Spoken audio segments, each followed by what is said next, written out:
لله رب العالمين والصلاة والسلام على رسوله الأمين وعلى آله وصحبه وأتباعه أجمعين ليلا ونهارا في الطرفين. فقد قال الله تعالى في كلامه المجيد وبرهانه التوحيد: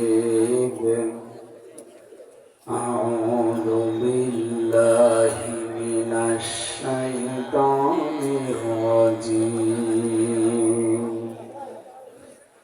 بسم الله الرحمن الرحيم.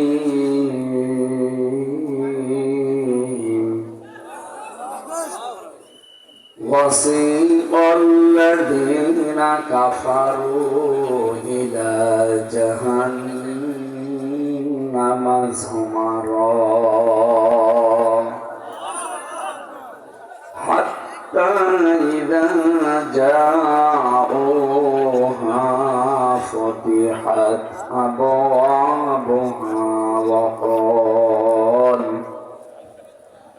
وقال لهم خزنتها ألم يأتكم رسل منكم يتلون عليكم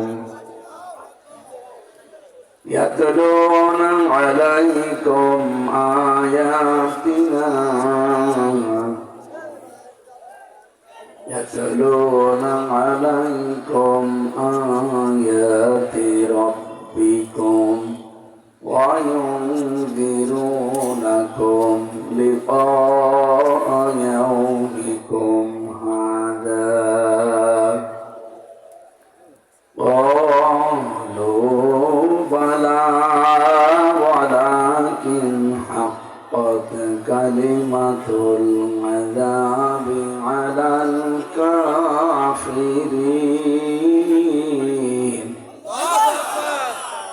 قيل ادخلوا أبواب جهنم خالدين فيها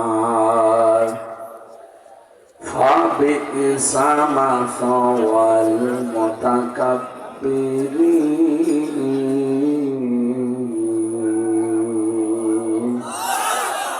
صدقت يا ربنا. اللهم صل على سبحانك اللهم.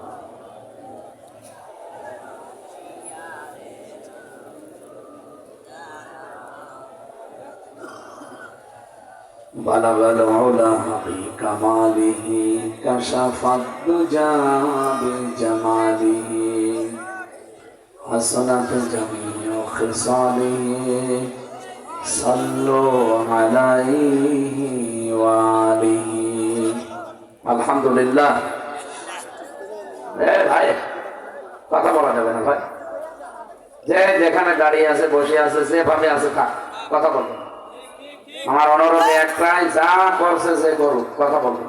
দরকার হয় শুয়ে থাক। এরপরে যদি আমার কানে আওয়াজ আসে না, আমি কিন্তু মনোভাব করব।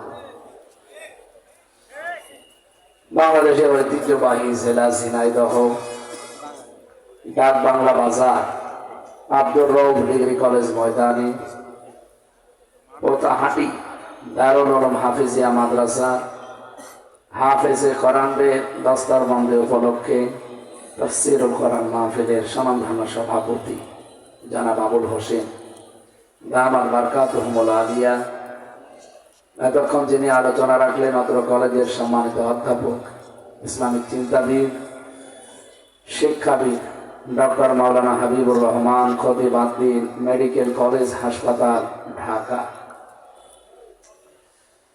আরো যারা আলোচনা রেখেছেন, আমি নাম যেহেতু দেখছি না, হায়াতে তাইয়্যিবা সিহাতে কুল্লিয়া তাদেরও কামনা করছি আমি। মঞ্চে বসা ওলামায়ে কেরাম, সামনে বসা মুসলমান ভাইরা, পর্দার আড়ালের সম্মানিতা মা এবং বোনেরা, প্রশাসনের ভাইরা, বিশেষ করে ডিগ্রি কলেজের প্রিন্সিপাল, ভাইস প্রিন্সিপাল সহ যারা শিক্ষক শিক্ষিকা মন্ডলী আছে, তাদের হায়াতে তাজ্জেবা সিহাতে কল্যাণ কামনা করছি। যারা দিনের জ্ঞান এবং জাগতিক জ্ঞান ছড়িয়ে এই আলোর মাধ্যমে এলাকাকে আলোকিত করছে, আল্লাহ রাব্বুল আলামিন তাদের পুরাটা খেদমত যেন ইবাদত হিসাবে কবুল করে। দল, মত, জাতি, বর্ণ, ধর্ম নির্বিশেষে আজকের এই অনুষ্ঠান, এটা কি শুধু মুসলমানদের জন্য না? মুসলমানদের জন্য। আপনাদের মাইক আওয়াজ একটু কম কেন? হাযা বায়ানুল লিন-নাস হুদাল লিন-নাস। আল্লাহ তাআলা বলেন মানুষ যারা, তাদের জন্য আমি কোরআন দিয়েছি। এখানে হিন্দু মানুষ না, বলেন না কেন? ওয়ালাকাদ কাররামনা বানি আদম, আমি বনি আদম সন্তানকে সম্মান দিয়েছি। এখানে আল্লাহ বলেন না ওয়ালাকাদ কাররামনা বানি মুসলিমিন, যে মুসলমান সন্তানকে আমি সম্মান দিয়েছি। আছে কোরআনে? না, নেই। হ্যাঁ, ঈমান যারা আনে এ অনুযায়ী যদি কেউ কাজ করতে পারে, তারা সৃষ্টি জগতের ভেতরে শ্রেষ্ঠ। ইন্নাল্লাযীনা আমানু ওয়া আমিলুস সালিহাত উলাইকা হুম খায়রুল বারিয়া। বারিয়্যুন মানে সৃষ্টি। আল্লাহ রাব্বুল আলামিন বলেন যারা ঈমান আনে, মানে দাবি অনুযায়ী যারা ভালো ভালো কাজের আঞ্জাম দেয়, আমলে সালেহ করে, নেক কাজ। সালেহ শব্দটা নিয়ে আমাদের বাংলাদেশে একটা ভেজাল আছে। আমলে সালেহ মানে আমরা মনে করি শুধু নামাজ পড়া, আর এই যে রোজা আসতেছে রোজা রাখা, জব্বা গায়ে দিয়ে, পাগড়ি মাথায় দিয়ে, অথবা বিশাল বোরকা পরি, দুনিয়ার কোনো খেয়াল নেই, আমি একবার সালেহ হয়ে গেলাম। না, সালেহ শব্দের শাব্দিক অর্থ নেই, কিন্তু আরো যে অর্থগুলো আছে তার অন্যতম একটা অর্থ হচ্ছে যোগ্য। কি বললাম? যোগ্য হওয়া লাগবে। যদি সত্যি আপনি যোগ্যতা অর্জন করতে পারেন, যোগ্য হতে পারেন, আল্লাহর ওয়াদা আছে সূরা নূর 55 নম্বর আয়াতে, ওয়াদাল্লাহুল্লাযীনা আমানু মিনকুম ওয়া আমিলুস সালিহাত লা ইস্তাখলিফান্নাহুম ফিল আরদ কামা ইস্তাখলাফাল্লাযীনা মিন ক্বাবলিহিম। আল্লাহ বলেন আমি তোমাদের ভেতরে তাদের সাথে ওয়াদা করছি। বলেন তো ওয়াদা করছেন কে? এটা হালকা মিথ্যা হতে পারে। যিনি ওয়াদা করছেন তার ওয়াদা কোনোদিন আজ পর্যন্ত মিথ্যা হয়েছে? যা বলেছে একেবারে অক্ষরে অক্ষরে পালন হয়েছে। এখানে ওয়াদা কিন্তু হামজার না, ডক্টর হাবিবের না। ওয়াদা কার? ওয়াদাল্লাহুল্লাযীনা আমানু মিনকুম। ওয়াদুম শব্দের শাব্দিক অর্থ হচ্ছে প্রতিশ্রুতি দেওয়া। আমি একেবারে এই আঙ্গুলের সাথে আঙ্গুল দিয়ে, এই যে ছোটবেলায় দেখতাম অনেকে বন্ধু তৈরি করে দোস্ত পাতায়, এই আঙ্গুলের সাথে এক আঙ্গুল দিয়ে বলে এরকম টিপ মারো, এরকম দেখেন ছোটকালে। অথবা কেউ কে এই আঙ্গুলের সাথে আঙ্গুল, যেটা মেয়েরা করে বেশি, এই আঙ্গুলের সাথে আর এক আঙ্গুল দিয়ে টান দেয়। যতক্ষণ টানবে বন্ধুত্ব নাকি দৃঢ় হবে। আল্লাহ তাআলা বলেন ওয়াদা, এটা মাজদা, ওয়াদা ইয়াঈদু, এর শাব্দিক অর্থ হচ্ছে আমি আল্লাহ নিজে ওয়াদা করছি। শব্দটা অনেক জটিল একটা শব্দ। আল্লাহ নিজে যখন ওয়াদা করেন, ওই ওয়াদা ভঙ্গ হওয়ার কোনো সম্ভাবনা নেই। তাহলে বাস্তবে আমরা কিন্তু আয়াতের উল্টা কিছু দেখতে পাচ্ছি। কথা বুঝতেছে? আল্লাহ বলেন যারা তোমাদের ভেতরে ঈমান এনেছে, আর ঈমানের দাবি অনুযায়ী যারা আমলে সালেহ করেছে, নেক কাজ, যোগ্যতা সম্পন্ন করেছে নিজেদেরকে, লা ইস্তাখলিফান্নাহুম ফিল আরদ, লামে তাকিদ নুনে সাকিলা, গ্যারান্টি দিয়ে আমি আল্লাহ বললাম তাদেরকে জমিনের শাসন ক্ষমতা আমি আল্লাহ দেব। এই যে 54 বছর আমরা এই দেশটা স্বাধীন হয়েছি, এতদিন আমাদের ইমানদার এবং আমলে সালেহ করার মতো মানুষ নেই। আল্লাহর ওয়াদা তো আল্লাহ ঠিক রাখবে। কামাস্তাখলাফাল্লাযীনা মিন ক্বাবলিহিম, কেন? কারণ তোমাদের পূর্বে যারা এই দুইটা অর্জন করেছিল, আমি আল্লাহ তাদেরকে যেভাবে দিয়েছি তোমাদেরকে ওইভাবে দেব। আল্লাহ একটা উদাহরণ দিল। এর আগে বহু জাতিকে আল্লাহ এভাবে রাষ্ট্র ক্ষমতা দিয়েছে না দেয়নি? হযরত মুসা আলাইহিস সালামের দিকে তাকান, আল্লাহ রাব্বুল আলামিন বলেন নুরিদু আন্না মুন্না আলাল্লাযিনা ইসতাদঈফু ফিল আরদি ওয়া নাজআলাহুম আইম্মাতান ওয়া নাজআলাহুমুল ওয়ারিসিন। আমি আল্লাহ নিজে একটা ইচ্ছা করলাম, এই ইচ্ছাটা হামজার, আবুল হোসেনের। নুরিদু আমি নিজে ইচ্ছা করলাম, আন্না মুন্না আল্লাহ পাক বলেন আমি অনুগ্রহ করতে ইচ্ছা করলাম। মনন মানে অনুগ্রহ করা, দয়া করা। আমি আল্লাহ একটা ইচ্ছা করলাম, দয়া করব কাদের প্রতি? আলাল্লাযিনা ইসতাদঈফু ফিল আরদি, জমিনের উপরে যাদেরকে দুর্বল, কোণঠাসা, অপমান, অপদস্থ, নিন্দিত, ঘৃণিত করে রাখা হয়েছিল। আপনি দেখেন এই 54 বছরের ভেতরে এদেশে বহু মানুষকে আমরা দেখি তাদেরকে নিন্দিত, ঘৃণিত, অপমানিত, অপদস্থ, এবং এই দেশে যেন তারা মাথা তুলে দাঁড়াতে না পারে সম্মানের সাথে, বহু চেষ্টা এই 54 বছর অনেকে করছে, হয়তো একটা দলের উপর করছে।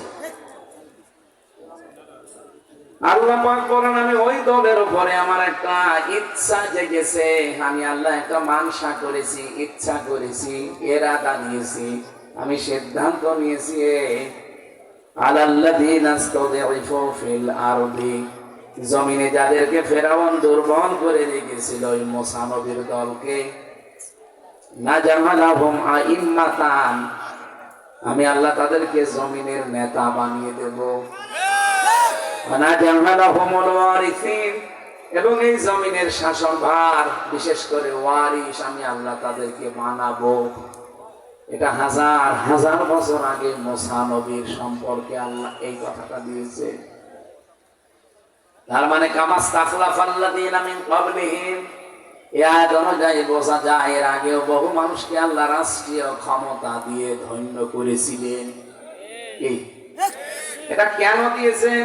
এর পরের আয়াতে আল্লাহ জবাব দিয়েছেন সূরা কসস 6 নম্বর আয়াতে, অনুমাক্কিনা লাহুম ফিল আরদি অনুরিয়া ফিরআউনা মাহামানা ওয়াজুনুদাহুমা মিনহুম মা কানু ইয়াহদারুন। আমি আল্লাহ তাদেরকে জমিনের শাসন ক্ষমতায় বসিয়েছি একটাই কারণে, আমি দেখাতে চেয়েছি ফেরাউনকে, হামানকে আর তার সৈন্য বাহিনীদেরকে। কি দেখাতে চেয়েছি? মিনহুম মা কানু ইয়াহদারুন, তারা যাদেরকে সবচেয়ে বেশি ভয় পেত, যাদের সম্পর্কে বেশি সতর্ক থাকতো, আমি আল্লাহ তাদেরকে জমিনের শাসনে বসিয়ে তাদেরকে দেখালাম। এটা যে আগে দেখিয়েছে, এখনো আল্লাহ আর নেই, উনি এখন আর পারেন না। বলেন, একটা জিনিস আমরা লক্ষ্য করছি আগস্টের 5 তারিখের পর থেকে, সূরা মায়েদার 54 নম্বর আয়াতের সাথে, এদিকে তাকান, আল্লাহ পাক বলেন ইয়া আইয়ুহাল্লাযীনা আমানু মাইয়ারতাদ্দা মিনকুম আন দীনিহি ফাসাউফা ইয়াতিল্লাহ। খুব ভালো করে মিলাবেন। আমার তো মনে হয় আয়াতগুলো আল্লাহ পাক মাত্র 6 মাস 10 দিন আগে আরেকবার নাযিল করেছে। আপনি দেখেন কিভাবে মিলে যায়। ওহে যারা ইমানের দাবি করো, মাই ইয়ারতাদ্দা মিনকুম, ইয়ারতাদ্দা ভাবে ইফতিআল থেকে এসেছে ইরতিদাদ, এর বাংলা অর্থ হচ্ছে ফিরে যাওয়া, যারা হক থেকে বাতিলের দিকে ফিরে যায়। তোমাদের ভেতরে কেউ যদি হক থেকে বাতিলের দিকে ফিরে যায়, আন দীনিহি, বিশেষ করে আল্লাহর দ্বীন থেকে, ফাসাউফা ইয়াতিল্লাহ, আল্লাহ শব্দ শুরু করার আগে ফা দিয়েছে, এর আগে সিন দিয়েছে। যারা আরবি গ্রামার বসে, বালাগাত মান থেকে আমরা পড়েছি 13টা অর্থে, সিন, সাফা, কদ, লাম, এরকম 13টা শব্দ আছে। কোন সেন্টেন্সের আগে যদি ওইটা ব্যবহার হয়, বাংলা অর্থ দাঁড়ায় অতি তাড়াতাড়ি। আল্লাহ পাক বলেন অতি তাড়াতাড়ি, খুব তাড়াতাড়ি, অতি সত্বর কি করব আমি জানো? ফাসাউফা ইয়াতিল্লাহু, এর ফাইল সরাসরি আল্লাহ নিজে, এর কর্তা কি? আরো জোরে বলেন।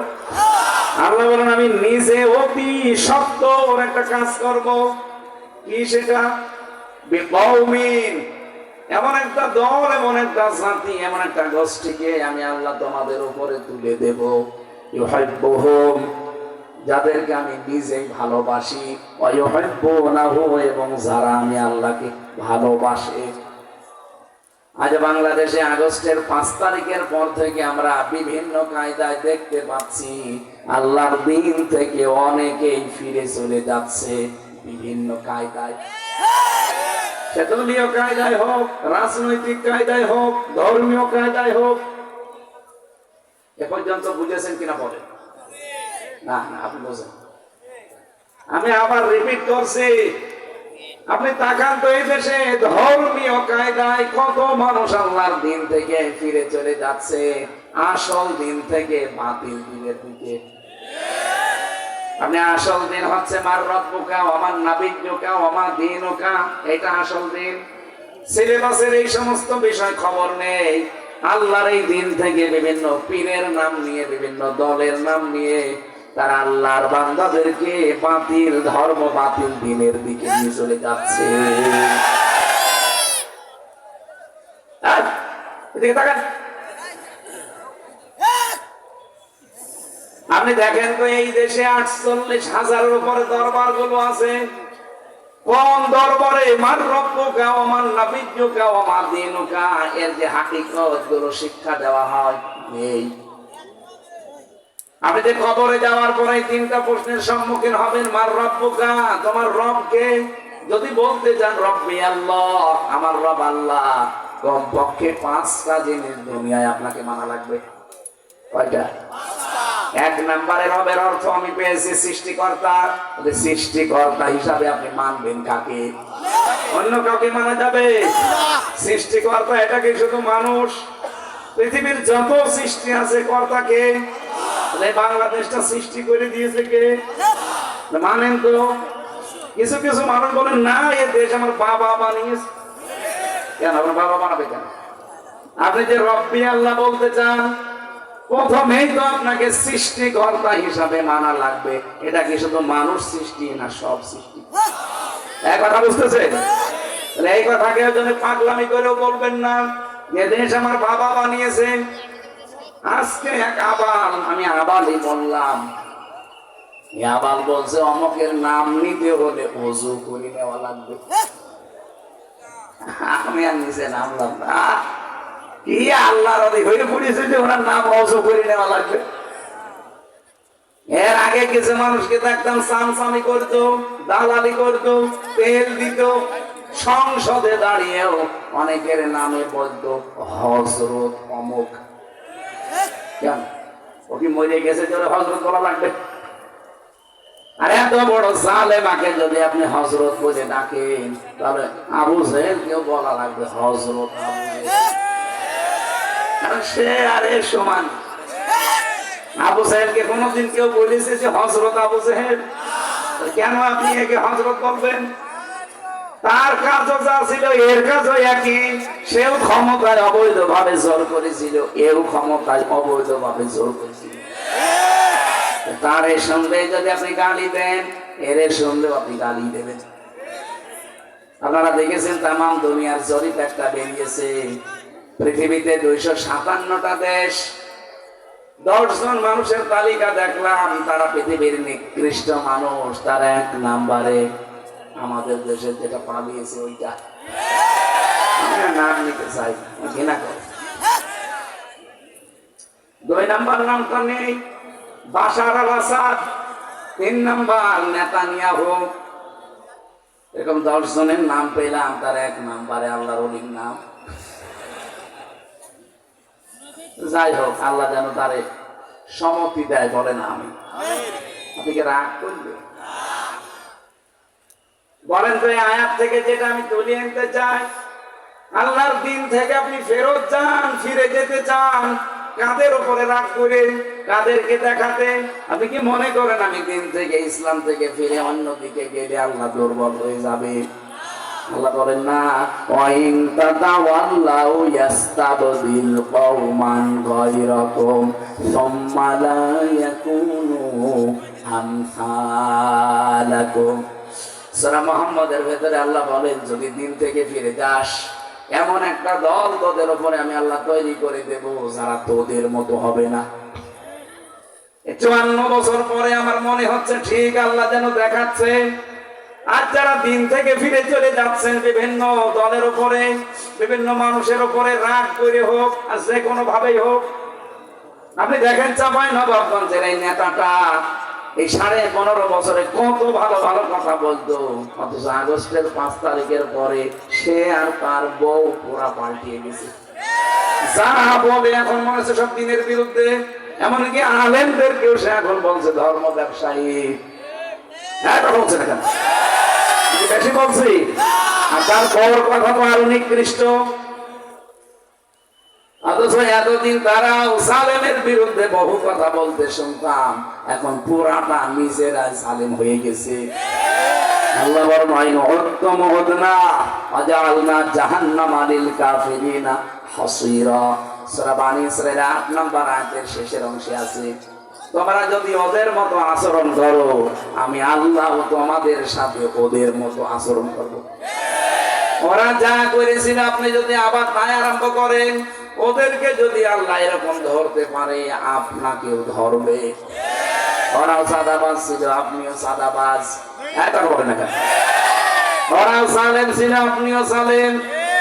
ওয়াইনহুদ্দমুহুদনা, যদি ওদের মতো করিস, আমি বাংলায় বলছি, ভাষাটা এরকমই পাবেন আপনি, যদি ওদের মতো করিস, তোদের সাথে আমিও আল্লাহ ওদের মতো করব। না কেমন এখন দুর্বল?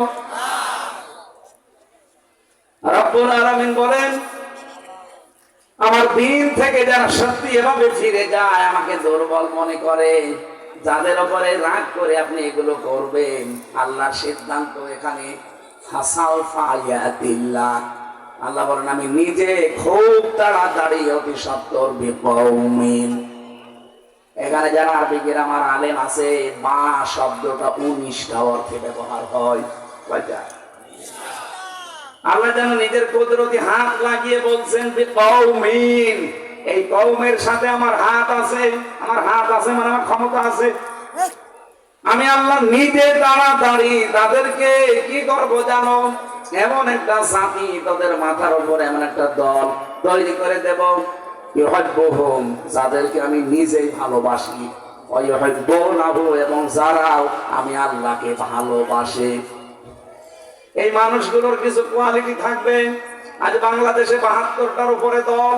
এদিকে তাকান, আপনি দেখবেন এই 72টা দলের ভেতরে 3টা গুণ যদি আপনি পান, বুঝবেন আল্লাহ তাদেরকে ভালোবেসেছেন এবং তারাও আল্লাহকে ভালোবাসে। আর আল্লাহ যদি ভালোবাসে কাউকে, ওই যে ওয়াদা করেছেন, লা ইস্তাখলিফান্নাহুম ফিল আরদ কামা ইস্তাখলাফাল্লাযীনা মিন ক্বাবলিহিম, জমিনের শাসন ক্ষমতা আল্লাহ তাদেরকে দিয়ে দেবে যেমন পূর্বে দিয়েছিলেন। কি গুণ? কোরআনে কারীমের সূরা মায়েদা 6 নম্বর পারা 16 নম্বর পৃষ্ঠা 9 নম্বর লাইনের, এটা 54 নম্বর আয়াতের মাঝের অংশে পাবেন, আদিল্লাতিনা আলাল মুমিনিনা আইজ্জাতিন আলাল কাফিরিন। খুব ভালো করে খেয়াল করে শোনেন, আমি কিন্তু কোনো দিকে তাকিয়ে কথা বলছি না, এখানে এদিকেও তাকাচ্ছি না, এদিকেও তাকাচ্ছি না, ছাতা বা কার দিকে চোখ পড়ে যায়, যার কারণে চোখ বন্ধ করে বলছি। খুব ভালো করে খেয়াল করেন, আমার একটা বানানো কথা না, যে কোনো তাফসীর দেখতে পারেন। আদিল্লাতিনা আলাল মুমিনিন, তারা মুমিনদের প্রতি রহমদিল হবে, অমল, স্নেহময়, স্নেহশীল। আদিল্লাতিনা আলাল মুমিনিন আইজ্জাতিনা আলাল কাফিরিন, কিন্তু কাফেরদের প্রতি তারা খুব কঠোর হবে। বাংলাদেশে 72টা দল আছে রাজনৈতিক ভাবে, শুধু নিবন্ধিত দল প্রায় 48টা, আর একটা তো পেরে গিয়েছে, এটা দিলে হবে 49 টাকা। আশা করছি খুব তাড়াতাড়ি আল্লাহ যেন ওটা ফেরত দিয়ে দেয়। যত মানুষই কাজ করছে দেশের জন্য, দশের জন্য, বলেনি যে দুইটা কোন বললাম আয়াত দিয়ে, যাদের ভেতরে দুইটা পাওয়া যায়, যাদের ভেতরে পাওয়া যাবে, বুঝবেন আল্লাহ তাদেরকে ভালোবাসে, তারা আল্লাহকে ভালোবাসে। 3 নম্বরে গুণ হচ্ছে ইউজাহিদুনা ফি সাবিলিল্লাহি ওয়া লা ইয়াখাফুনা লাওমাতা লাইম। তারা যুদ্ধ করবে, জিহাদ করবে, সংগ্রাম করবে, চেষ্টা করবে, প্রচেষ্টা চালাবে আল্লাহর রাস্তায়। কার রাস্তায়? কিন্তু তারা ভয় করবে না কোনো তিরস্কারকে। এই 54 বছরে বহু ভয় দেখিয়েছেন বিভিন্ন নাম দিয়ে, ট্যাগ দিয়ে, কিন্তু সত্যি যারা একামতে দিনের দায়িত্ব পালন করে মন থেকে, তাদেরকে কোনো তিরস্কার পিছিয়ে রাখতে পারে নাই। এমনকি যত ভয় দেখান, যত তিরস্কার করেন, তাদের ইমানি শক্তি আল্লাহ আরো বাড়িয়ে দেয়। আপনি দেখেছেন এক মুরব্বী মানুষ, উনি বলেছেন, দেখেন তাম পৃথিবীর মানুষকে বলছি আমাদেরকে ভয় দেখাবেন না, চোখ রাঙাবেন না। হ্যাঁ, যদি সমালোচনা করতে চান গঠনমূলক করেন, চুমা দেব, কিন্তু আমাদেরকে আপনারা ভয় দেখাবেন না, চোখ রাঙাবেন না। এই পৃথিবীতে আল্লাহ ছাড়া আমরা কাউকে ভয় পাই না। আপনি যত তিরস্কার করেন, যত উল্টা পাল্টা নাম দেন, মানুষের কাছে যতই আমাদের কালার করেন, কোনো ভয় আমাদের নেই। এখানে এখন ভয় পাচ্ছি না, সামনেও পাবো না। কোন তিরস্কার আমরা থোড়াই কি আর কিছু মনেই করি না। আল্লাহ বলেন, এটা আমি যাদের তাদের দেই না, যালিকা ফাদলুল্লাহ, এটা আল্লাহর অনুগ্রহ, ইউতিহি মাইয়াশা, যাকে আল্লাহ পাক চান তাকে এগুলো দান করেন।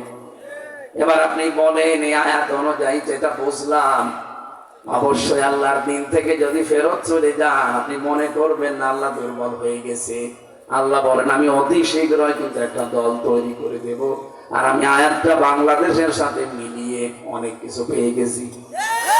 এদেশে মনে হচ্ছে আল্লাহ 3টা গুণ যাদের ভেতরে আছে তাদেরকে ভালোবাসেন এবং তারাও আল্লাহকে ভালোবাসে। আল্লাহ পাক বলেন, আমি প্রথম টার্গেট তাদেরকে তোদের উপরে নিয়ে আসবো, কিন্তু তারা তোদের মতো হবে না। এখন আল্লাহ পাক যাদেরকে ভালোবাসেন ওই দলে যেন আমাদেরকেও শামিল হওয়ার সুযোগ দেন। সুযোগ যদি পান হবেন তো বলেন। প্রথমটা কি বললাম? নিজেদের ভেতরে রহম দিল হবে। কোথায়? আমার বাড়ি কুষ্টিয়া, ডক্টর হাবিব সাহেবের বাড়ি ঝিনাইদহ, কমপক্ষে 50 কিলোমিটার দূর। অথচ শুধু দিনের কারণে ওনার সাথে আমার আত্মার যে সম্পর্ক, আমার নিজের আপন ভাইও যদি দিন না মানে, তার সাথে আমার এই সম্পর্ক নেই। কথা বলছে না কেন? সারা বাংলাদেশে একামতে দিনের সত্যিকার অর্থে যারা দায়িত্ব পালন করে সবাই মনে হয় এক মায়ের। বেশি বললাম? আপনি দেখেন, তারা মনে হয় যে এক মায়ের সন্তান, কিন্তু নিজের আপন ভাই দিন মানে না, ইসলাম মানে না, তাকে সে জানের শত্রু মনে করে। জানে আজিল্লাতিন আলাল মুমিনিন আইজ্জাতিন আলাল কাফিরিন। তারা নিজেদের ভেতরে রহম দিল হবে, কিন্তু কাফেরদের প্রতি বড় কড়া। এই জন্য যেরকম আলটিমেটাম দিয়েছিল যে আপনারা কিসের বাঙালিকে হাইকোর্ট দেখান, এটা মুরব্বী মানুষ মিথ্যা মামলা মাথার উপরে নিয়ে আজ এতটা বছর জেলখানার অন্দর প্রকোষ্ঠে তার জীবনটাই নষ্ট করে দিয়েছে হাসিনা। ঠক্কু, এর নাম নেওয়া ঠিক না, তারপর ঠক্কু নামটা নিয়ে ফেলল। বলেন তো, যে মামলা দিয়েছে সে পালিয়েছে, যে বিচারপতি সে পালিয়েছে, যে মামলার আয়ু সে পালিয়েছে, প্রসিকিউটর পালিয়েছে, সাক্ষী পালিয়েছে, বিচারপতি পালিয়েছে, কেউ নেই। অথচ লোকটা 13 থেকে 13.5 বছর জেলখানায় পড়ে আছে। আজকে তারে হাজিরায় দেখেছিল মামলায়, তার যে অবস্থা, আমি 3টা বছর তার সাথে ছিলাম, আমি দেখেছি।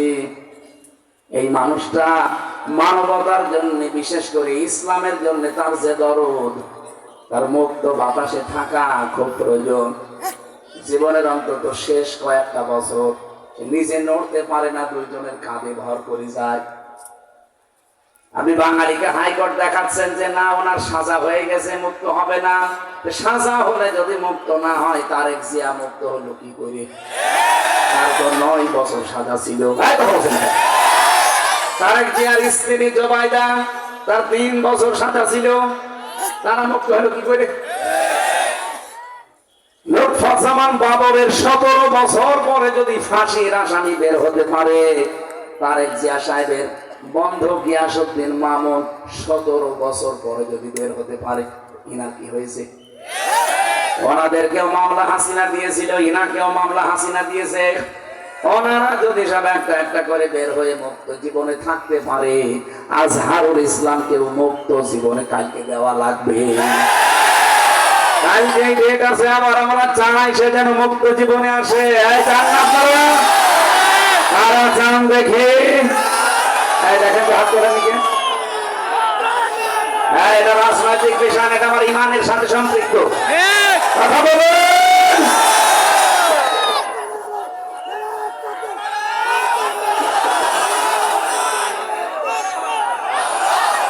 আলহামদুলিল্লাহ, ঠিক আছে।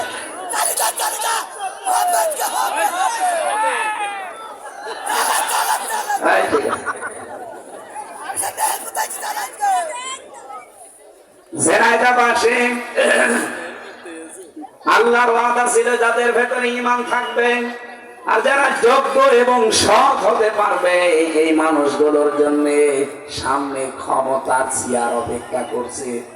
যদি আল্লাহ নিজে বলতে পারে যে আমি বললে রাজনীতি হয় কোন কায়দায়, আর আমি তো অ্যাডভার্টাইজ করছি, আসল রাজনীতি করছে কে?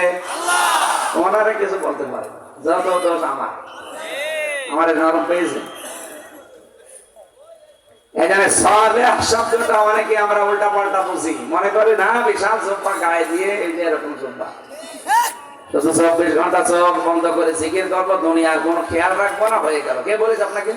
আপনাকে যোগ্যতা অর্জন করা লাগবে। মুসা আলাইহিস সালামের জামানায় তাদেরকে যদি আল্লাহ চেয়ারে বসাতে পারে, এই হাজার হাজার বছর পরে উম্মতি মুহাম্মদী আমাদেরকে আল্লাহ পারবে না? আল্লাহর ওয়াদা কখনো মিথ্যা হয় না, হবেও না ইনশাআল্লাহ।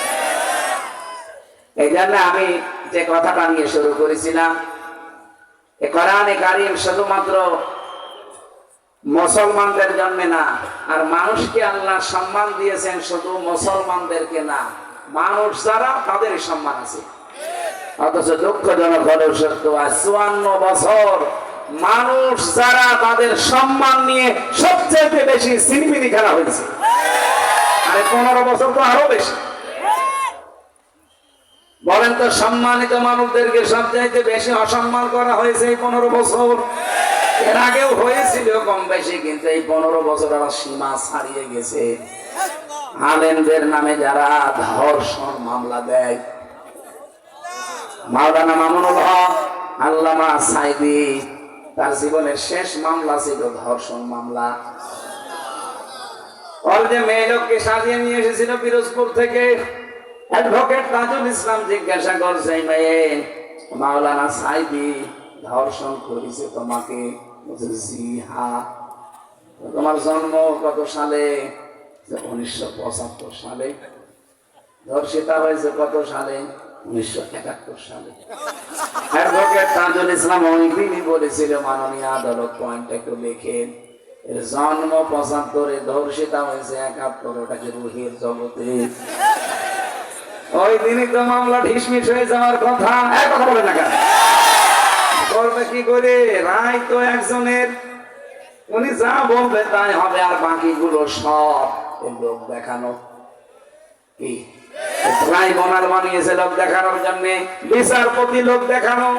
বিচারপতি যার নাম কালামানি যে মানুষের ভেতরে পড়ে না, এই জন্য আল্লাহ ওর বেশি উড়িয়ে দিয়েছে।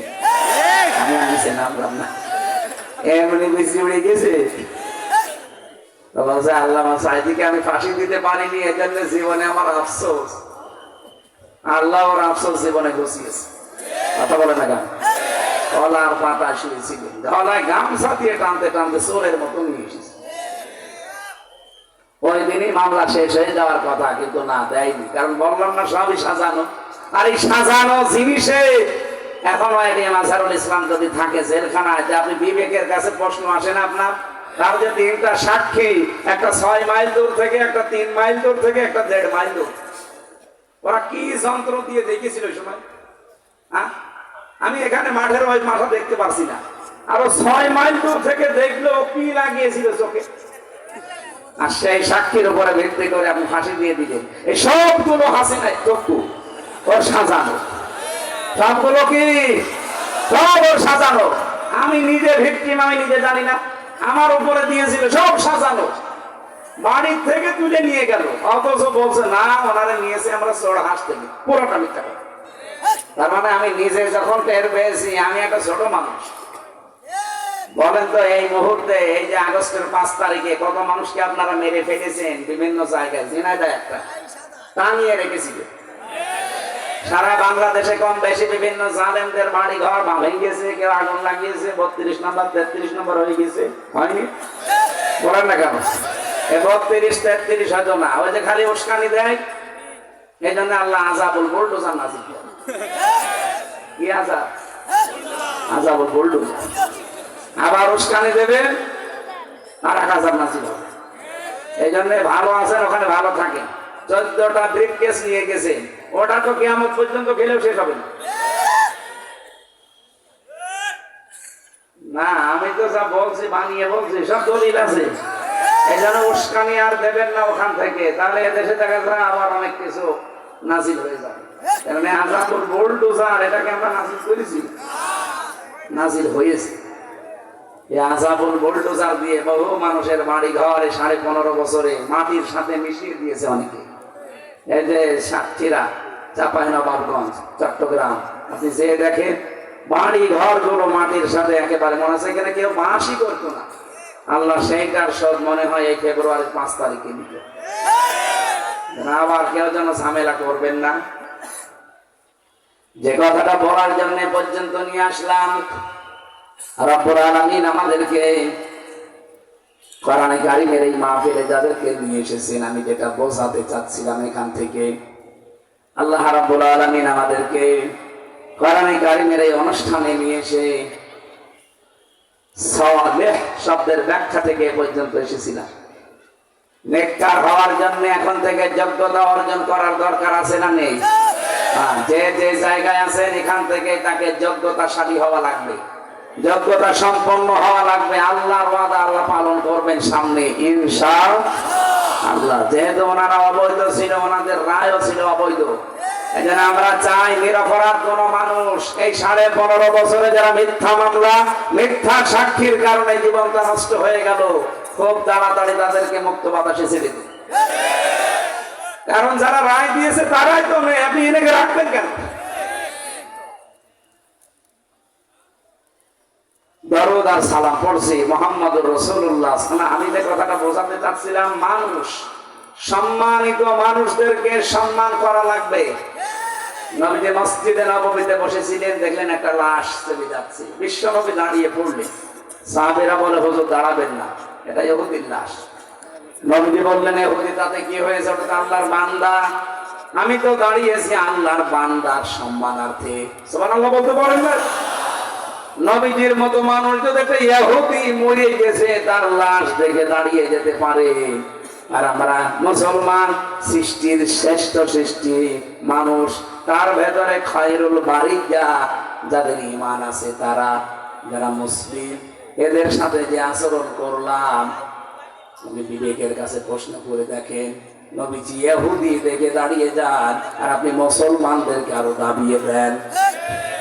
আল্লাহ আমাদেরকে মানুষকে সম্মান করার তৌফিক দান করেন। আগামী থেকে আল্লাহর এই শ্রেষ্ঠ সৃষ্টি আশরাফুল মাখলুকাত মানুষের সম্মান নিয়ে কেউ যেন সিনিমিনি খেলতে না পারে, সেই পথগুলো সব বন্ধ করা লাগবে। এক কথা বলো না কেন? দরুদ সালাম পাঠ করার মাধ্যমে আজকের তেলাওয়াতকৃত আয়াত সূরা জুমার 71 নাম্বার 72 নাম্বার আয়াত আমরা পড়েছি। কিছু তথ্য এর ভেতরে আছে, আমরা তাফসীর আকারে কথা বলবো ইনশাআল্লাহ। সূরা জুমার কোন সূরা? বলেন বলেন। 75টা আয়াত আছে। জমার শব্দের শাব্দিক অর্থ ধাক্কা দেওয়া। কি দেওয়া? এ শুনেই বোঝা যাচ্ছে যে এর ভেতরে কোনো তালগোল আছে। আল্লাহ রাব্বুল আলামিন সূরা জমারের 71 নম্বর আয়াতে কাফের যারা কিয়ামতের ময়দানে মানুষগুলো যখন উঠবে, ফেরেশতাদেরকে বলবে এদেরকে ধাক্কা দিতে দিতে জাহান্নামের দিকে নিয়ে যাও। এখান থেকে কিছু প্রমাণ আমরা পেয়েছি। আমি বহু জায়গায় ঝিনাইদহ জেলাতে বলেছি যে জাহান্নাম আমরা অনেকে মনে করি 7টা, জাহান্নাম 1টা, এর স্তর বা দরজা 7টা। যে যেই ধরনের দুনিয়ায় অপরাধ করবে আল্লাহ পাক তাকে ওই ধরনের জাহান্নামে স্থান দেবে। এজন্য আমরা এমন এমন কাজ করতে চাই যেন জাহান্নামে না যাওয়া লাগে। কারণ এই যে 7টা জাহান্নামের জন্য আল্লাহ কাজ আলাদা আলাদা দিয়েছেন। এই 7টা জাহান্নামের দরজা যেগুলো আছে, যে যে ধরনের অপরাধ করবে আল্লাহ ওই স্তরে তাকে পৌঁছাবে। আজকের যে আলোচনা প্রথম নাম হচ্ছে লাহা সাবাতু আবওয়াব লিকুল্লি বাবিন মিনহুম জুজউম মাকসুম। রব্বুল আলামিন বলেন, এটা সূরা হিজরের ভেতরে আছে 44 নম্বর আয়াতে। আল্লাহ বলেন জাহান্নামের দরজা 7টা। কয়টা?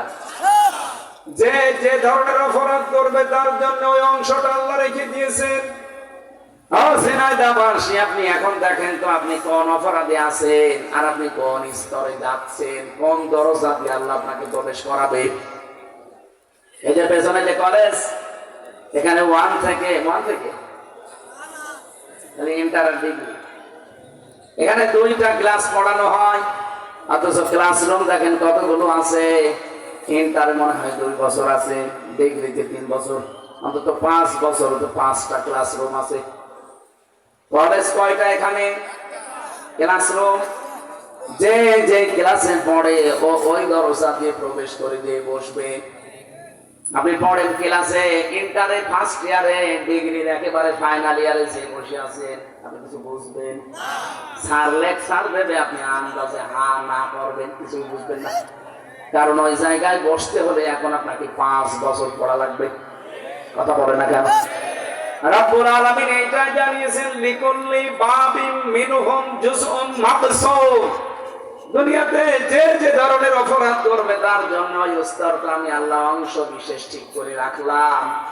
আজকে প্রথমটা শুরু হচ্ছে জাহান্নাম। এটা একটা দরজার নাম। এটা কি? এই দরজা আল্লাহ কাদেরকে দেবেন? ওয়াসিকাল্লাযীনা কাফারু ইলা জাহান্নামা যুমারা। এটা কি বলেন তো? দরজা জাহান্নাম। এই দরজার নাম কি? জাহান্নামের আরো দরজার নাম আছে হাবিয়া, হুতামা, লাযা, সাঈর, সাকার, জাহিম আর জাহান্নাম। কয়টা? 7টা। বলেন বলেন। এর প্রথম নম্বরের দরজার নাম জাহান্নাম, এর নামই জাহান্নাম। এই দরজা দিয়ে যে মানুষগুলো প্রবেশ করবে আল্লাহ বলেন এখানে দিয়ে হবে কাফেরদের। কাদের? কাফেরদেরকে ফেরেশতারা ধাক্কা দিতে দিতে বলবেন সামনে যা। সামনে যেতে যেতে একেবারে জাহান্নামের গেটে যখন যাবে তখন আল্লাহ জাহান্নাম, এদিকে তাকান। আমি এটা জেলখানায় যাওয়ার পরে বুঝেছি। আচ্ছা, এর আগে বুঝেছিলাম এইভাবে না, জেলখানায় যাওয়ার পরে বুঝেছি।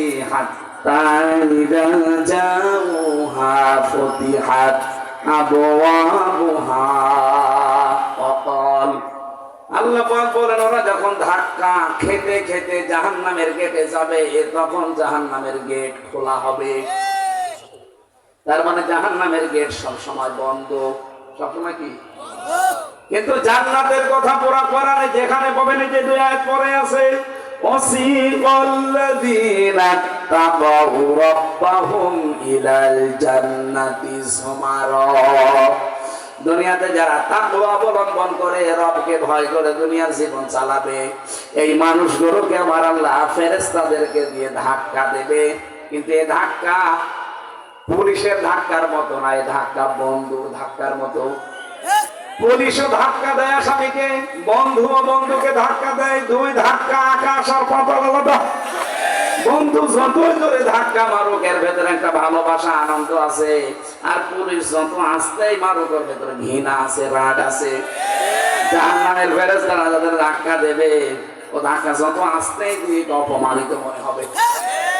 আর জান্নাতের ফেরেশতা ধাক্কা যদি নাও দেয় আর যত জোরেই দেয় না কেন, আপনার কাছে বন্ধুর আদরের ধাক্কার মতো মনে হবে।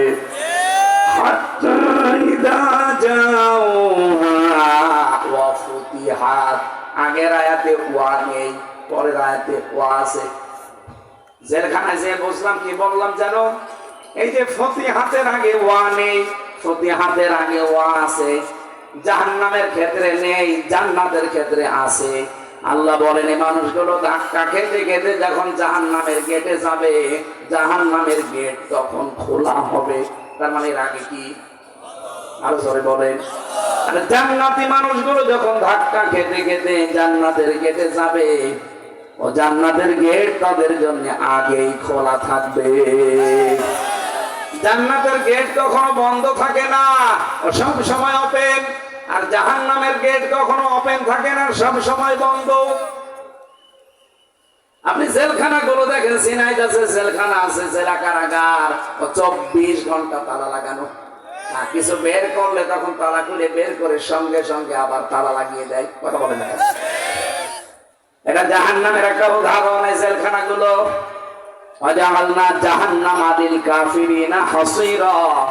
কাফেরদের জন্য আমি আল্লাহ জাহান্নামকে কারাগার বানিয়েছি। জাহান্নাম কি বলেন বলেন? হ্যাঁ, মুমিনের জন্য দুনিয়া হচ্ছে কারাগার, দুনিয়া সিজনুল মুমিন ও জান্নাতুল কাফির। এই পৃথিবীটা মুমিনদের জন্য কারাগারের মতো, জেলখানার মতো, আর কাফেরদের জন্য বেহেশতের মতো। কারাগার যত আরামের জায়গা হোক, কোনো কাজ নেই, কাম নেই, শুধু খাওয়া আর ঘুমানো, তারপরও মানুষ ওখানে অসুস্থ হয়ে যায়। এই কথা বলেন না, কোনো শান্তি ওর ভেতরে নেই। 24 ঘন্টা মানুষের টেনশন লেগেই থাকে, অথচ কোনো কাজ নেই, কাম নেই, খালি খাবেন আর ঘুমাবেন। একটাই সমস্যা, আপনি মন মতো কিছু করতে পারবেন না, যা করবেন ওদের অর্ডার মতো। এই জন্যই কারাগারে ভালো লাগে না। মুক্ত জীবন মানুষের ভালো লাগে, যদিও কষ্ট করা লাগে, কারণ এখানে আমি স্বাধীন, আমার মন চাচ্ছে এখন চুয়াডাঙ্গা যেতে, আমি চলে গেলাম। আর কারাগারে যারা আছে, আর 40 বছর পরে আছে ঝিনাইদহ কারাগারে, ও কি মন চাইলে চুয়াডাঙ্গা যেতে পারবে? বলেন। আল্লাহ পাক বলেন যে মানুষগুলো কাফের, এদেরকে ধাক্কা দিতে দিতে জাহান্নামের গেটে নেওয়ার সঙ্গে সঙ্গে দেখবে জাহান্নামের দরজা বন্ধ। এরা গেটে যাওয়ার পরে খুলে দেওয়া হবে। খুলে দেওয়ার পরে কি হবে জানো? ওখানে যিনি দায়িত্বে আছেন, মালিক, দারোয়ান, ফেরেশতা, এই জিজ্ঞাসা করবেন, আলাম ইয়াতিকুম রুসুলুম মিনকুম ইয়াতলুনা আলাইকুম আয়াতি রাব্বিকুম। তোমাদের কাছে কি কোনো নবী রাসূল যায়নি? কোন আলেম ওলামা যায়নি? নবীর ওয়ারিসরা যায়নি? উত্তরাধিকারীরা যায়নি? তারা আল্লাহর আয়াতগুলো তেলাওয়াত করে তোমাদের শোনায়নি? এখানে আয়াতি, এটা বহু বছর। এই এদিকে তাকান। আয়াত মানে কিন্তু শুধু কোরআনের আয়াত না, কি ইতিহাস আল্লাহর আয়াত। এই যে আসমান জমিন, এগুলো আল্লাহর আয়াত, এগুলো আয়াত না? এখানে নবীওয়ালা কাজ যারা করবে, তাদের প্রথম কাজ হবে ইয়াতলু আলাইহিম আয়াতিনা, তারা তেলাওয়াত করে শোনাবে আল্লাহর আয়াত। এই আয়াত মানে শুধুমাত্র কোরআনের আয়াত না। তাফসীরে হাক্কানি মুফাসসির লিখেছেন, এই আয়াত মানে আল্লাহর নিদর্শন, এই আয়াত মানে আল্লাহর সৃষ্টি, এই আয়াত মানে ইতিহাস। ইতিহাসও আল্লাহর আয়াত। এই জন্য আল্লাহ ইতিহাসের কসম দিয়েছেন, আল্লাহ আসরি, ইতিহাসের কসম, কারণ এটা নীরব সাক্ষী। আজ বহু আলেম ওলামা, বহু দিনের দায়ী, এদেশে যারা ইসলাম মানতে চায় না, অবাধ্য আল্লাহর বান্দা যারা, তাদেরকে আমরা বিভিন্ন ইতিহাস শোনাই, বিভিন্ন আয়াত নিদর্শন গুলোর গুড় তথ্য, নিগুড় তথ্য গুলো নিয়ে এসে বলি যে আল্লাহর এগুলো আয়াত। এই যে আমাদের 3.5 হাত বডির ভেতরে আল্লাহর আয়াত নিদর্শন আছে না নেই? বলেন বলেন। এগুলো দিয়ে মাঝে মাঝে আপনাদেরকে আমরা বসাই। এই যে মাথার ভেতরে কতগুলো জিনিস আল্লাহ আমাদেরকে দিয়ে রেখেছেন, ফ্রন্টাল লব, অক্সিপিটাল লব, প্যারাইটাল লব, টেম্পোরাল লব, মোটর কর্টেক্স, সেন্সরি কর্টেক্স, এরপরে বাক শক্তি সহ প্রায় 70টা জিনিসে মাথার ভেতরে, প্রতিটার সাথে তার সেট করা। নিজের দিকে তাকাও, কোন দিকে তাকানো লাগবে না। মানুষ যদি শুধু নিজের এই 3.5 হাত বডির দিকে একটু তাকায়, এখানে কম্পিউটার ভিড়িয়ে যদি আপনি শুধু এই মাথা থেকে শুরু করে পা পর্যন্ত এই যে একটা চামড়া দিয়ে ঢাকনা দেওয়া আছে, এই চামড়াটা তুলে ফেলেন, দেখেন কত তার, কত রড দেখা যায়।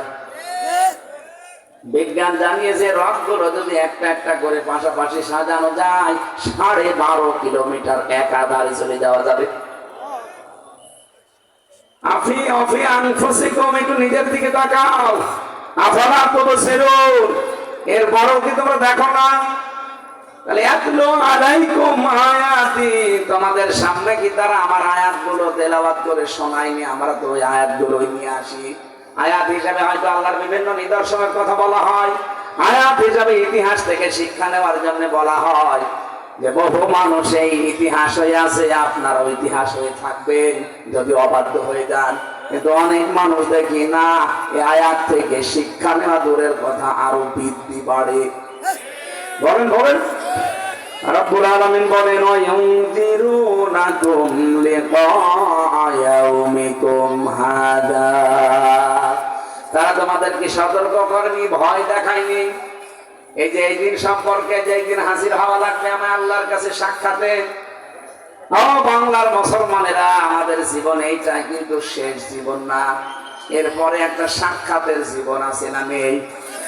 আরো জোরে বলেন, ওয়াত্তাকু ইয়াওমান লা তাজজি নাফসুন আন নাফসিন শাইআ ওয়ালা ইউকবালু মিনহা শাফাআতুন ওয়ালা ইউখাযু মিনহা আদলুন ওয়ালা হুম ইউনসারুন। বলেন আল্লাহু আকবার। আয়াতটা আমি সূরা বাকারায় দুইবার পেয়েছি, আমি যতটুকু বুঝেছি আয়াতটা। রব্বুল আলামিন বলেন ওই দিনকে ভয় করো যেদিন কেউ কারো কোনো উপকার করতে পারবে না এবং কারো পক্ষ থেকে কোনো সুপারিশ কবুল করা হবে না। কিছু দিতে চাইলে সেইটা আপনার পক্ষ থেকে নেওয়া হবে না। কিয়ামতে আমি আর হাবিব সাহেব দুইজনে উঠলাম, আল্লাহ যদি বলে যে দুইজনের হিসাব হবে, দেখা যাচ্ছে ওনার জীবনে কোনোদিন নামাজ পড়ে নাই না।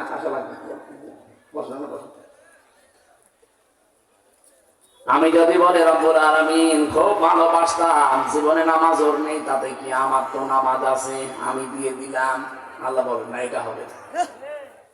এমনকি টাকা পয়সা ওর নেই, আমার ছিল, আমার টাকা পয়সা সব আমি ওর জন্য আপনাকে দিয়ে দিলাম। আল্লাহ বলেন এইটা হবে না, ইবাদত দিয়েও হবে না, অর্থ দিয়েও হবে না। এর নাম ওয়ালা ইউকবালু মিনহা শাফাআ। এমনকি যদি ওর জন্য আমি সুপারিশ করি আল্লাহর দরবারে, আল্লাহ বলেন তাও কবুল হবে না।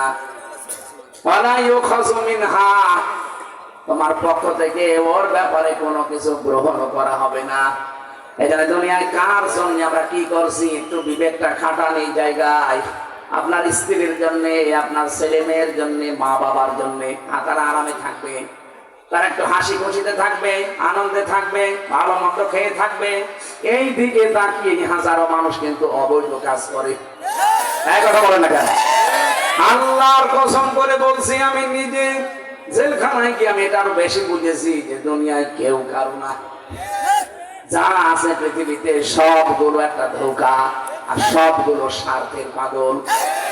আমি যেমন হালকা বুঝেছি, এটা যেন বুঝটা আরো গাঢ় হয় এবং সবার ভেতরে আল্লাহ যেন তৈরি করে। আমার ম্যাডাম যদি আজকে দেখে যে আমি মারা গেছি, এ বাড়ি যাওয়ার সময় যখন মরে গেলাম অ্যাক্সিডেন্ট করে, আমার মনে হয় একটা রাত আমার ম্যাডাম আমাকে আর পাহারা দেবে না, বলবে না জিন আসবে, দরকার নেই, 3-4 জন নিয়ে আসেন একসাথে পাহারা দেই। পাহারা দিল সকালবেলা হতে হতে বলবে না উপরে আর রাখবেন না, কারণ আজরাইল বাড়ি চিনি ফেলবে, তাড়াতাড়ি মাটির নিচে দিয়ে দেন। মাটিতে দেওয়ার পরে কি শেষ? দেখবেন এবার তার কান্না দেখে কে, এটা রেকর্ড হচ্ছে, এমনকি লাইভ চলছে, ম্যাডাম দেখতেও পারে, দেখুক, কপালে যা আছে হবে।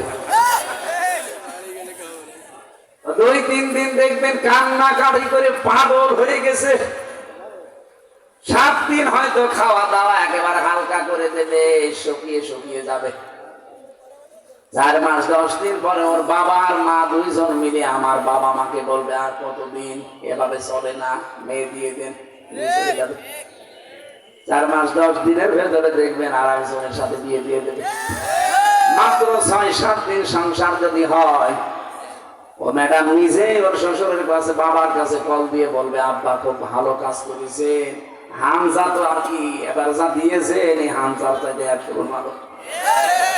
এই কথা বলছেন, এটা কি বলবে না বলবে না? অথচ এর খুশির জন্য, এর ছেলে মেয়ের খুশির জন্য, আমার মা বাবার খুশির জন্য আমি ডান হাত বাম হাত দেখি না, বাবা শাহজালাল সব হালাল, এটা বন্ধ করা লাগবে। কিয়ামতের দিনে এই বউ আপনাকে সুপারিশ করতে চাইলেও করতে পারবে না, টাকা পয়সা দিয়ে হোক, নেকির কাজ দিয়ে হোক, এমনকি নামাজও যদি দিতে চাই বলে না, হবে না। এই দিন সম্পর্কে তোমাদেরকে কেউ সতর্ক করেনি, এই যে সতর্ক করছি তাই কারণে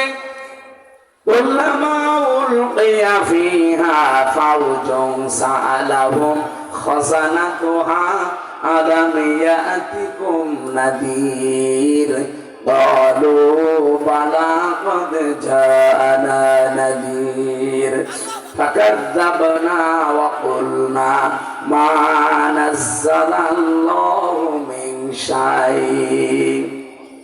এ মানুষগুলোকে যখন জাহান্নামের একটা জায়গায়, সংকীর্ণ কোন জায়গায় যখন ফেলে দেওয়া হবে, জিজ্ঞাসা করা হবে কি কেন আসলে এখানে, সামিরে এই জাহান্নামে কেন আসলে, কেউ কি সতর্ক বাণী শোনায়নি? ওরা বলবে শুনিয়েছে, শুনতাম আর মাথা ঝোলাতাম আর বাড়ি যাওয়ার সময় মনে মনে করতাম ও বেটা মিথ্যা কথা বলে। এরকম চরিত্রের মানুষ দেশে নেই, কথা বলো না কেন? এগুলো আছে, এই জন্যই তো আমাদের কোনো উপকার হয় না। তাছাড়া এই দেশের মতো কোরআনের প্রচার পৃথিবীর কোন দেশে হয় না। এত প্রচার হওয়ার পরও আমরা দেখছি ফল সব জিরো হয়ে যাচ্ছে।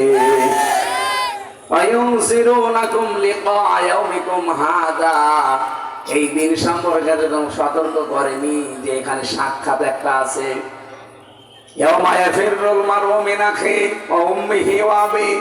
কিয়ামতের আগে পালাবে মানুষের কাছ থেকে তার ভাই, তার মা, তার বাবা। উম্মি শব্দের ব্যাখ্যায় পড়লাম, এক একটা সন্তান একটা নেকির জন্য তার মায়ের পা ধরে থাকবে 500 বছর। কত? 500 বছর পরে ওর মুখের উপরে লাঠি দিয়ে বলবে দুনিয়ায় আমার বিয়ে হয়নি, ছেলে পাবো কোথায়? এরকম একটা সাক্ষাতের দিন আমাদের সামনে কিন্তু উপস্থিত আসতেছে, হয়তো 2 দিন পরে 2 দিন আগে। আমরা যেন কেউ পাগলামি না করি। আমি সহ যারা আছি আজকে থেকে পাগল ভালো হয়ে যাব। কি হয়ে যাব? আরো যারা বলেন পাগল ভালো হয়ে যাব। রাব্বুল আলামিন বলেন বালা কদ জা বালা ওয়ালাকিন হাক্কাত কালিমাতুল আযাবি আলাল কাফিরিন। ওরা বলবে হ্যাঁ এগুলো সব ঠিক ছিল, কিন্তু না, এখন আর কোনো কথা শোনা হবে না। কাফেরদের প্রতি আমি আল্লাহর আযাব এটা নির্ধারিত হয়ে গেছে, এটা এখন কার্যকর হবে। তাদেরকে বলা হবে প্রবেশ করো আবওয়াবা জাহান্নামা খালিদিনা ফিহা, এই জাহান্নামে আর চিরদিন এখানে থাকো। ফাবিসা মাসওয়াল মুতাকাব্বিরিন, অহংকারী যারা তাদের জন্য কত নিকৃষ্ট স্থান এইটা। বলেন নাউযুবিল্লাহ। এটা কয়েকটা জিনিস এখানে জানলাম। জাহান্নাম নামে যে দরজাটা আছে, এই দরজা দিয়ে আল্লাহ তাদেরকে প্রবেশ করাবে যারা কাফের। যারা কি?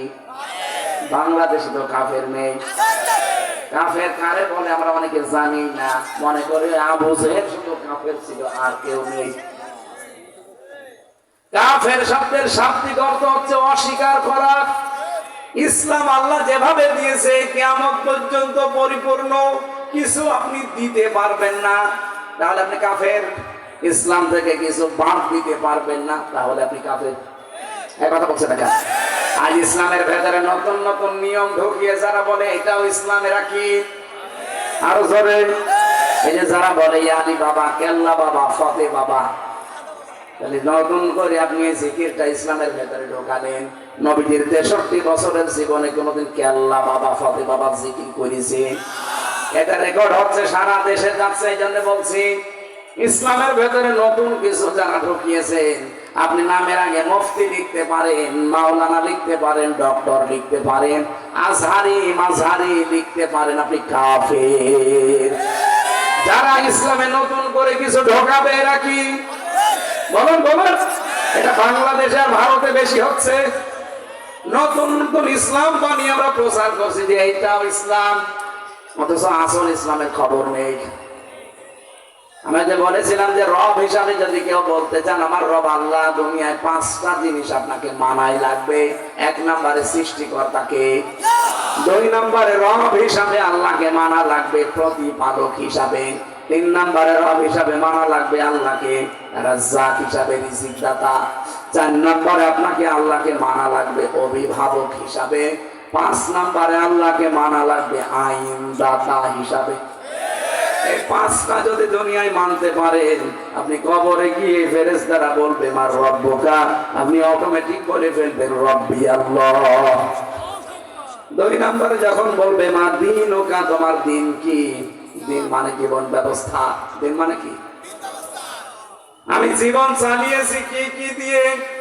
আমি যে টয়লেটে যেতাম দিন মেনে না, আব্রাহাম লিঙ্কনের নিয়ম মেনে, এইটাও কিন্তু আল্লাহ জিজ্ঞাসা করবে। কেউ যদি ডান পা দিয়ে টয়লেটে যায়, বাম পা দিয়ে বের হয়, এটা দিনের ভেতরে নেই, এটা ইহুদি খ্রিস্টানদের ভেতরে আছে। সুতরাং আপনি যদি এই নিয়মটা ফলো না করেন, বলতে পারবেন না দিন ও না ইসলাম। কেউ যদি বলতে চায় কবরে যে আমার দিন ইসলাম, তাকে দুনিয়াতে 19টা বিষয় এই দিনের উপরে মেনে চলা লাগবে। কয়টা? আরো জোরে বলেন। 19টা বিষয় যদি দিনের উপরে আপনি থাকতে পারেন, কবরে সে বলতে পারবেন আমার দিন ইসলাম। 3 নম্বরে যখন বলবে মান হাজার রাজুল, এই লোকটা কে ছিল? আপনি যদি বলতে চান হাজা নাবিয়ুনা মুহাম্মাদুর রাসূলুল্লাহ সাল্লাল্লাহু আলাইহি সাল্লাম, মাস্ট বি আপনাকে বিশ্ব নবী আদর্শ হিসাবে মানা লাগবে। জীবনের চাইতে তাকে বেশি ভালোবাসা লাগবে, জীবনের প্রতিটি ক্ষেত্রে অনুসরণ করা লাগবে। কথা বলেছেন এখন। এই যে আজকে রাখাল রাহা যারা আল্লাহর নবীকে গালি দিচ্ছেন, আমরা যে প্রোটেস্ট করছি এই কারণে, যদিও এখানে একটা ষড়যন্ত্র লুকিয়ে আছে। ওরা চায় বিভিন্ন কায়দায় এই দেশকে অশান্ত করতে। একটু অশান্ত হলে ওরা বিশ্ব মিডিয়াকে দেখাবে, মোড়লদের এই দেখেন বাংলাদেশে জঙ্গি ভরে গেছে। আগস্টের 5 তারিখের পর থেকে ফেব্রুয়ারির 25 তারিখ পর্যন্ত প্রায় 27টা কাজ অলরেডি ওরা করে ফেলেছে। বিশেষ করে আমার দাদা বাবুরা 27 বার চেষ্টা চালিয়েছে এই দেশ যেন অস্থিতিশীল হয়, কিন্তু একটাও হালে পানি নেয়নি। সর্বশেষ এই রাখাল রাহাকে দিয়ে আল্লাহর নবীকে গালি দিয়েছে। ওরা মনে করেছিল আমরা মনে হয় খেপে গিয়ে ওকে মেরে ফেলবো, আর ওইটা ভিডিও করে বুশকে দেখাবে, বেলাওয়ারকে দেখাবে, ট্রাম্পকে দেখাবে, এই দেখেন বাংলাদেশে কি চলছে।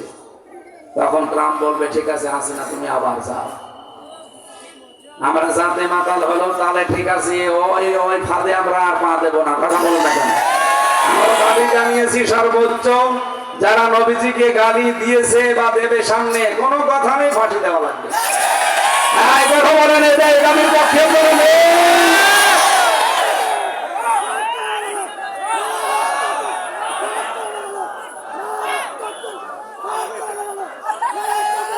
আলহামদুলিল্লাহ ভাই, এটা আমাদের ইমানের দাবি, কারণ জীবনের চাইতে আমরা রাসূলুল্লাহকে বেশি ভালোবাসি। কথা বলেন না কেন? বলেন। আপনি আমাকে গালি দেন, আমার বাবাকে দেন, আমি কিছু বলবো না। আমার দাদাকে দেন, দরকার টাকা দেবো, কারণ দাদা আমি গালি দেই, দরকার আমি টাকা দেবো। কিন্তু রাসূলুল্লাহকে গালি না, তাকে নিয়ে উল্টা পাল্টা ধারণাও যদি কেউ করে, এদেশে এক কথা ফাইনাল কথা ফাঁসি দেওয়া হয়। তাছাড়া যদি দেশের মানুষ আইন হাতে তুলে নেয় না, আপনি কিন্তু কন্ট্রোল করতে পারবেন। কথা বলেন না কেন? আপনি বলবেন কবরে যে হাসান আবিদ্যনা মোহাম্মদুর রাসূলুল্লাহ, এমনি বলতে পারবেন? তার আদর্শটা মানা লাগবে, তাকে জীবনের চাইতে বেশি ভালোবাসা লাগবে। কথা বলেন ঠিক কি? আল্লাহ আমাদেরকে এই যে আসল দিন, যেটা এই দিন এখন আর নেই, দিন থেকে কেটে কেটে বাদ দিয়ে নকল জিনিস ঢোকাচ্ছে ইসলাম। আর যারা দিন থেকে কোনো কিছু বাদ দিতে চান তারাও কাফের। যারা এই কথা বাংলাদেশে অলরেডি বলছেন যে কোরআনের সাথে রাজনীতির সম্পর্ক নেই, আপনি কাফের হয়ে যাবেন। আপনি যাই মনে করেন, কারণ এখানে 918 জায়গায় কোরআনের আয়াতে আছে রাজনীতি করা লাগবে ইসলাম দিয়ে। আর আপনি বলছেন না সম্পর্ক নেই, আপনি কি বেশি বলছেন? কোরআনের বিশেষজ্ঞ হাজার হাজার এই দেশে আছে, কই তারা তো কেউ বলে না যে কোরআনের সাথে রাজনীতির সম্পর্ক নেই। যে যে বিষয়ে জানেন না ওই বিষয়ে মুখ খুলবেন না। বাংলাদেশে এই রোগটা এখন বেশি দেখছি, যে যেটা জানে না ওই বিষয়ে বেশি ফতোয়া দেয়। আরে ভাই, এর উপরে সারা জীবন কাটিয়ে দিলাম আমি।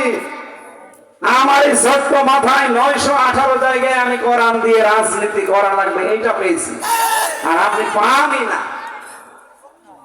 আপনি তো সহ্য করে ফাতিহাও করতে পারেন না, আপনি পাবেন কি করে? আমার চাইতে বড় বড় মাথা যাদের, আমার মনে হয় মাথার ভেতরে আরো বেশি আয়াত পাবে যে কোরআন দিয়েই রাজনীতি করা লাগবে। এটা দিয়ে যতদিন রাজনীতি বাংলাদেশে না হবে, দুর্নীতি বন্ধ করা সম্ভব না। এটা দিয়ে রাজনীতি করেন যত রাজনৈতিক নেতা আছে বাংলাদেশে, আমি একেবারে ওপেন চ্যালেঞ্জ দিচ্ছি, যারা কোরআন দিয়ে রাজনীতি করেছে তারা মন্ত্রী হওয়ার পরেও 36 টাকা ফেরত দিয়েছে।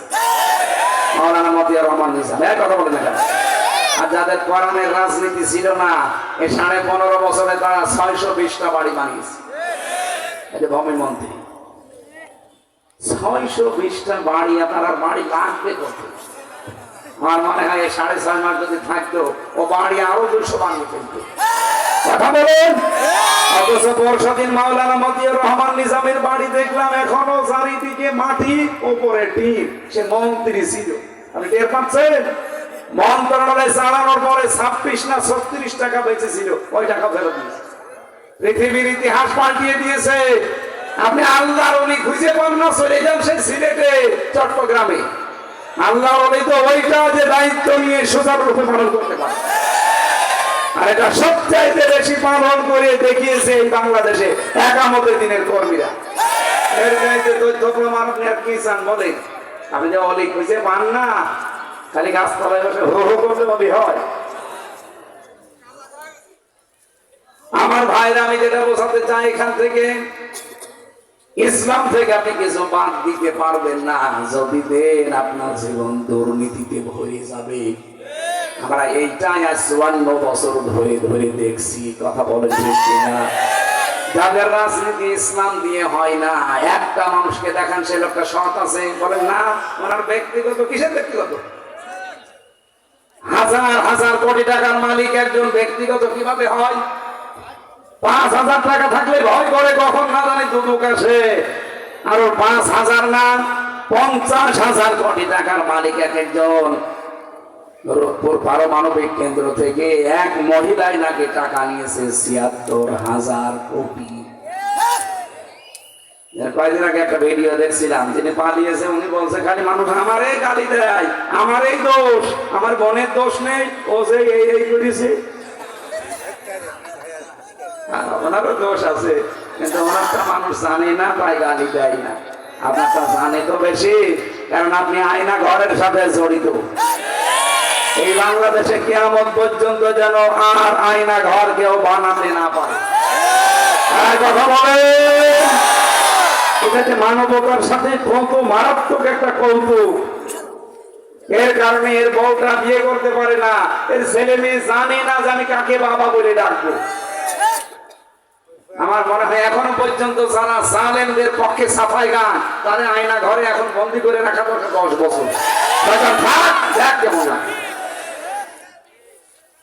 একটা উপন্যাস পড়েছিলাম ভার্সিটি থাকাকালীন, এর নাম হচ্ছে দেখ কেমন লাগে।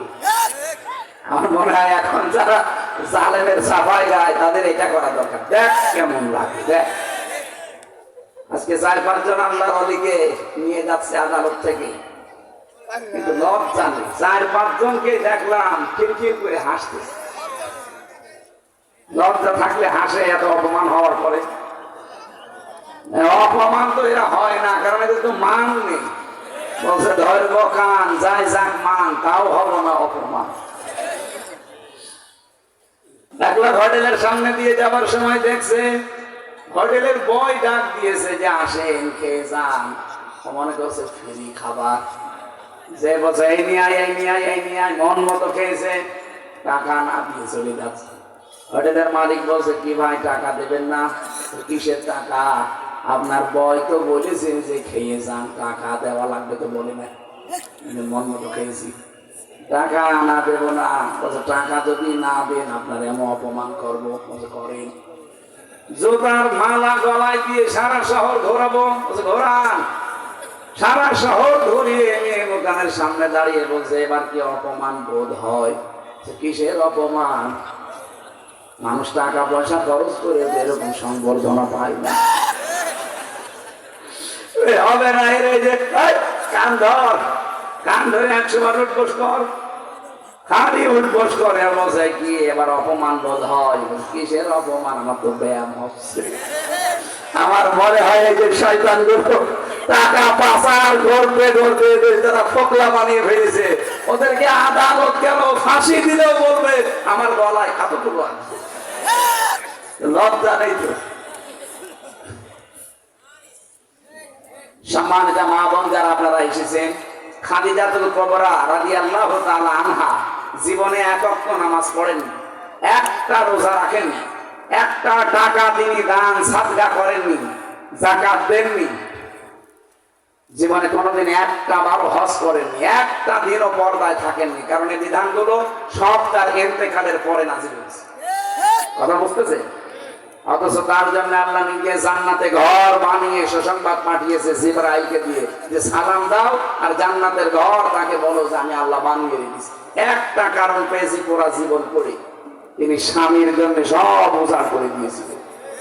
এই জন্য আশা করবো আপনিও আপনার স্বামীর জন্য সব করবেন, যদি জায়েজ হয় খাদিজাতুল কুবরার সাথে জান্নাতে যেতে পারবেন। সামনে যেহেতু রমজানুল মুবারক, একটা বছর পরে এই মাসটা ছায়া ফেলতে যাচ্ছে। ফামান শাহিদা মিনকুম আশ-শাহরা ফালিয়াসুমহু, তোমাদের ভেতরে কেউ যদি রোজার মাস পায় সে যেন অবশ্যই রোজা রাখে। রোজা রাখলে গ্যাস ভালো হবে, পেটের যে অসুখগুলো আছে এগুলো ভালো হয়ে যাবে ইনশাআল্লাহ। আমরা সামনে রোজা রাখবো এবং জাহান্নামের এই দরজা যেহেতু কাফেরদের জন্য খোলা, আমরা কাফের যারা আছি, কাফের কাকে বলে বোঝা গেছে? ইসলামে নতুন করে যারা কিছু দেবে তারা কাফের, ইসলাম থেকে যারা কিছু বের করে দেবে সেও কাফের। আল্লাহ এই গুণ থেকে আমাদের হেফাজত করুন। কিয়ামতে আল্লাহর সাথে সাক্ষাৎ হবে, এটা যেন আরো দৃঢ় করে দেন। বলেন আমিন।